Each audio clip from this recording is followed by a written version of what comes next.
अब ये बड़ा अहम मामला है क्योंकि इस जजमेंट में ये कहा गया है कि जो तहफ़ आपको बैरून मुल्क से मिलते हैं, यानी जिसमें तोशाखाना के तहफ़ भी आते हैं, उनको सेक्शन 2C में डालना, फॉर्म बी के 2C में डालना लाजमी है। अब ये वो मयार है जो सेशन अदालत ने तय किया है, मगर इस मयार पर कई अरकान पार्लियामेंट का मुस्तकबिल मुश्किल में पड़ सकता है।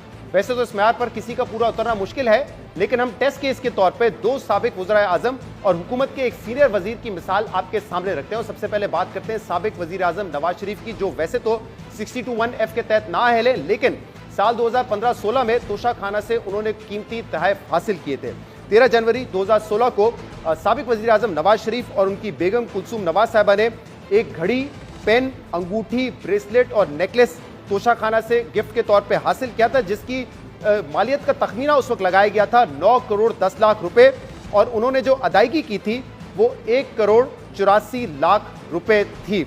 इसके अलावा इसी साल 13 फरवरी 2016 को प्राइम मिनिस्टर नवाज शरीफ को एक तोहफे में घड़ी, पेन, गोल्ड रिंग और कफलिंग्स दिए गए, जो कि गोल्ड और डायमंड के थे, और उसकी जो मालियत का तखमीना लगाया गया था वो 1 करोड़ 60 लाख रुपए था, और जो इसकी अदायगी की गई थी नवाज शरीफ साहब की तरफ से वो 32 लाख रुपए थी, यानी कि तकरीबन 20% जो है वो इसकी अदायगी की गई थी। अब ये अहम तहफ़ हैं, इसके अलावा भी बहुत सारे तोहफे हैं, लेकिन उनकी मालियत कम है। हमने जो बड़े तहफ़ हैं वो सामने रखे आपके साल 2015-16 में। लेकिन अब अगर आप नवाज शरीफ साहब के फॉर्म बी पर नजर डालते हैं, जो उन्होंने इलेक्शन कमीशन ऑफ पाकिस्तान में जमा करवाए थे, और ये असासे 30 जून 2016 तक के हैं, तो इसमें कहीं पर भी आपको इन तहफ़ की डिटेल नहीं नजर आएगी। किसी सेक्शन में भी उन्होंने इन तहफ़ को डिक्लेयर नहीं किया है जो उन्होंने हासिल किए और उस साल उनकी बेगम ने हासिल किए।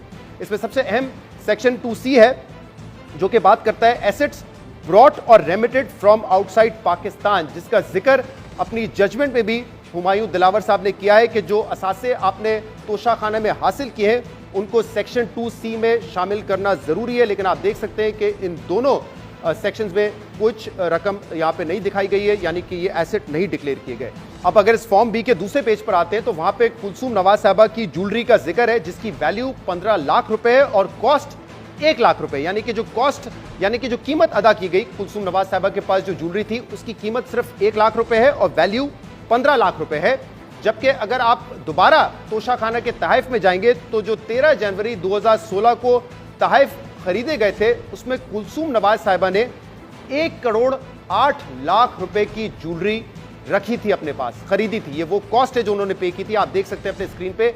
1 करोड़ 8 लाख रुपए उन्होंने अदा किए थे ज्वेलरी रखने के लिए। लेकिन फॉर्म बी में जो नवाज शरीफ साहब का फॉर्म बी है उसमें कुलसूम नवाज के पास जो वैल्यू दिखाई गई है ज्वेलरी की वो सिर्फ 15 लाख रुपए की है, यानी कि क्लियरली ये भी केस ऑफ मिस डिक्लेरेशन और फॉल्स डिक्लेरेशन का है। अगर जो जजमेंट है उसके मुताबिक, उसके म्यार के मुताबिक देखा जाए तो इस केस में नवाज शरीफ साहब को सज़ा भी हो सकती थी और वो नाअहल भी हो सकते थे। इसके बाद बात करते हैं एक और साबिक वज़ीर आज़म की, शाहिद खाकान अब्बासी, जो तकरीबन 1 साल तक पाकिस्तान के वज़ीर आज़म रहे। उन्होंने भी तोशाखाना से कई कीमती तहफ़ हासिल किए। सिर्फ जो कीमती तहफ़ है उनके, उसकी तफसीलात आपके सामने रखते हैं। 17 अक्टूबर 2017 को उनकी बेगम समीना शाहिद साहिबा ने एक ज्वेलरी सेट, नेकलेस और ब्रेसलेट अपने पास रखा था, जिसकी जो टोटल तखमीना लगाया गया था मालियत का वो 10 करोड़ रुपए था, जबकि जो अदायगी की गई थी वो 2 करोड़ रुपए थी। और उसी दिन यानी कि 17 अक्टूबर 2017 को शाहिद खाकान अब्बासी साहब ने भी कीमती पेन, अंगूठी और कफलिंग्स अपने पास रखे थे, जिसकी टोटल मालियत 2 करोड़ 20 लाख रुपए थी। लेकिन उसके लिए उन्होंने तोशाखाना में 45 लाख रुपए जमा करवाए। उसके बाद 28 नवंबर 2017 को शाहिद खाकान अब्बासी साहब ने एक रोलेक्स घड़ी, कफलिंग अपने पास रखे, जिसकी असेस्ड वैल्यू यानी कि जो तखमीना लगाया गया था वो 2 करोड़ 30 लाख रुपए था, और उसके एवज उन्होंने जो अदायगी की थी वो 46 लाख रुपए की थी। इसके बाद आगे बढ़ते हैं। 17 अप्रैल 2018 को शाहिद खाकान अब्बासी साहब ने एक रोलेक्स वॉच खरीदी, कफलिंग्स लिए और पेन और रिंग, इनकी मालियत भी जो थी वो 2 करोड़ 60 लाख रुपए की थी। और इस तहफ़ के जो अदायगी की गई शाहिद खाकान अब्बासी साहब की जानिब से वो 52 लाख रुपए की थी। अब आपको दिखाते हैं तोशाखाना की जो डिटेल्स इस वक्त हमारे सामने है तहफ़ की, ये डिटेल्स हमने आपको दिखा दी। तोशाखाना की जो ऑफिशियल डिटेल्स हैं उसमें भी आपको नज़र आ जाएगा कि एक तोहफ़ा 10 करोड़ रुपए का उनकी बेगम ने रखा, उन्होंने 2 करोड़ 20 लाख रुपए का तोहफ़ा खुद भी रखा, जिसके 45 लाख रुपए उन्होंने अदा किए। और इसके अलावा रोलेक्स घड़ी उन्होंने रखी, जिसकी 2 करोड़ 30 लाख की वैल्यू थी, 46 लाख रुपए उसके अदा किए गए। और इसके अलावा उन्होंने एक और रोलेक्स घड़ी रखी और कुछ कफलिंग्स रखे जिसकी 2 करोड़ 60 लाख की वैल्यू थी और 52 लाख रुपए उसके अदा किए। अब नजर डालते हैं शाहिद खाकान अब्बासी साहब के फॉर्म बी पे जो उन्होंने जमा करवाया है 30 जून 2018 तक, और इसमें ये तमाम तहफ़ होने चाहिए थे जो जजमेंट कल आई है हुमायूं दिलावर की उसके मुताबिक। लेकिन आप देख सकते हैं कि इस पूरे फॉर्म बी में इन तहफ़ का कहीं जिक्र नहीं है। सबसे अहम नुकता दोबारा आपको 2C दिखाते हैं जिसमें वो तहफ़ जो कि बाहर से पाकिस्तान आए हैं और तोशाखाना के तहफ़ होने चाहिए थे हुमायूं दिलावर की जजमेंट के मुताबिक, लेकिन शाहिद खाकान अब्बासी साहब ने यहाँ पे कोई एंट्री शो नहीं की है। इसके अलावा एक और सेक्शन इस फॉर्म बी का है 2J, और उस हवाले से भी ये लिखा गया है जजमेंट में कि कोई एसेट अगर आप ट्रांसफर करते हैं किसी और को तो उसकी एंट्री भी होनी चाहिए। लेकिन आप 2J में भी देख सकते हैं कि शाहिद खाकान अब्बासी साहब ने इसको खाली छोड़ा हुआ है, जबकि शाहिद खाकान अब्बासी का केस इस मामले में बिल्कुल इमरान खान जैसा है। शाहिद खाकान अब्बासी साहब ये तस्लीम कर चुके हैं कि जो तहफ़ उनको मिले थे वो उन्होंने आगे बेच दिए थे। आपको दिखाते हैं कि एक इंटरव्यू में शाहिद खाकान अब्बासी साहब ने क्या कहा था। ही मुल्क का कानून रहा है कि तोहफा आपको मिला है, हम उसमें से 20% चाहते हैं, जो भी हम वैल्यू असेस करेंगे। तोशाखाना वैल्यू असेस करता है, वो कहते हैं 20% आप रकम अदा कर दें, ये आपका हो जाएगा। तोहफा मुझे मिला होता है, तोशाखाना को नहीं मिला होता। ये तोहफा मेरे नाम से आया था। इसको अच्छी बात समझें, बुरी बात समझें, इसमें कोई गैर कानूनी बात नहीं है। आपके जितने भी तोहफे हैं जो आपने लिए वो आपने डिक्लेयर किए? मेरे पास इन तोहफों में से कोई तोहफा नहीं है, मैंने सब आगे दे दिए। किसको दे दिए? मैं ना घड़ी पहनता हूँ ना जी। आपने भी बेच दिए? नहीं, बेच नहीं दिए, मैंने दे दिए। मैंने जो भी कुछ अजीजों को दे दिए, कुछ दोस्तों को दे दिए जो ये चीजें पहनते हैं।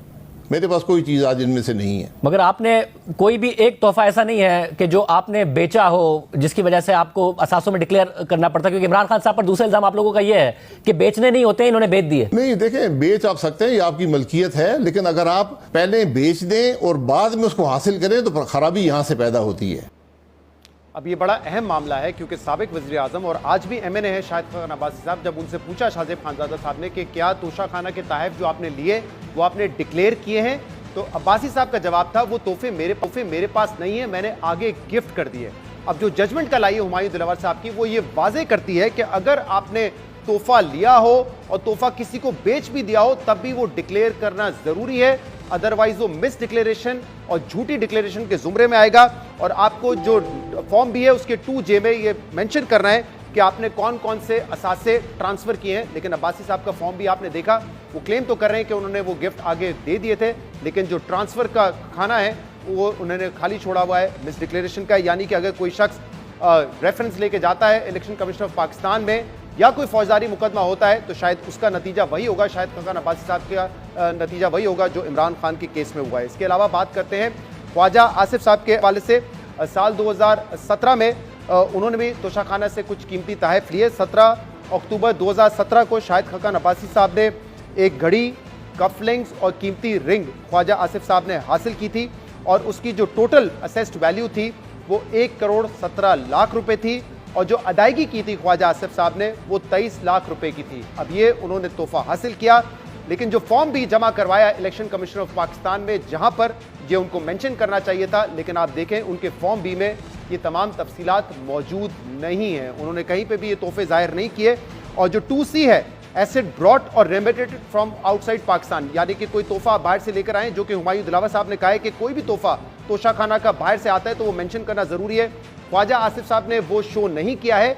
यहाँ जो रकम शो की गई है तकरीबन 11 मिलियन की, 11.5 मिलियन की, ये वो रकम है जो उन्होंने कंसल्टेंसी से हासिल की है, लेकिन जो तोहफा हासिल किया तोशाखाना का उसको 2C में नहीं शो किया है।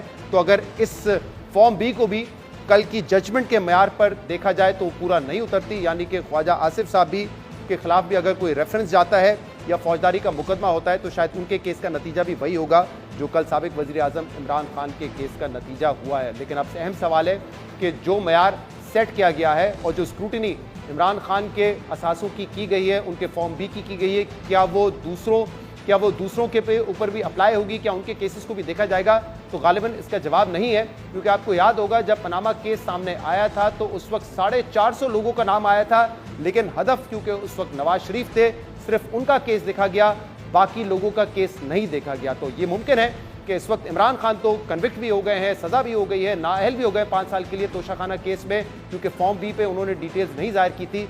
लेकिन ये ऐन मुमकिन है कि जो दूसरे पार्लियामेंटेरियंस हैं शायद उनकी स्क्रूटनी इस तरीके से ना की जाए, क्योंकि इस वक्त हदफ वो नहीं है, हदफ इमरान खान है। हमने शो में आने के लिए शाहिद खकान अब्बासी साहब को, दीगर रहनुमाओं को दावत दी थी कि वो आकर इस पर बात करें, लेकिन उन्होंने कोई जवाब नहीं दिया। अब्बासी साहब अलबत्ता बता रहे थे कि वो बिजी हैं, इस्लामाबाद में मौजूद नहीं है।